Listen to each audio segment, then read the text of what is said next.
ওকে দেখে একটু শিখতেও তো পারিস নাকি?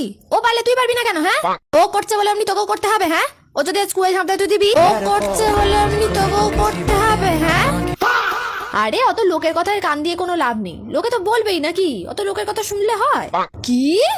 উই চিংড়া, তুই এই জামাটা পরে বাইরে বেরোবি? হ্যাঁ, লোকে কি বলবে দেখে? যা আগে এই জামাটা পাল্টে আয়, লোকে কি বলবে দেখে?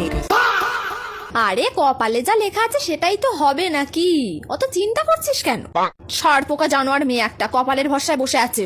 ওসব কপালে লেখা কিচ্ছু থাকে না, নিজে কাজ করে না লিখে নিতে হয়।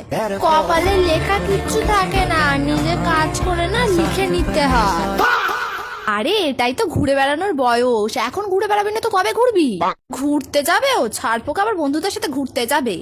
এখন কিচ্ছু ঘুরতে যাওয়া হবে না, যা হবে বিয়ের পর বরের সাথে ঘুরতে যাবি। এখন কিচ্ছু ঘুরতে যাওয়া হবে না। এই মনা, তোর কোনো বন্ধু বান্ধব নেই? হ্যাঁ, সারাদিন বাড়িতে বসে আছে। একটু বন্ধুদের সাথে ঘোর, একটু কথা বল, তা নয়।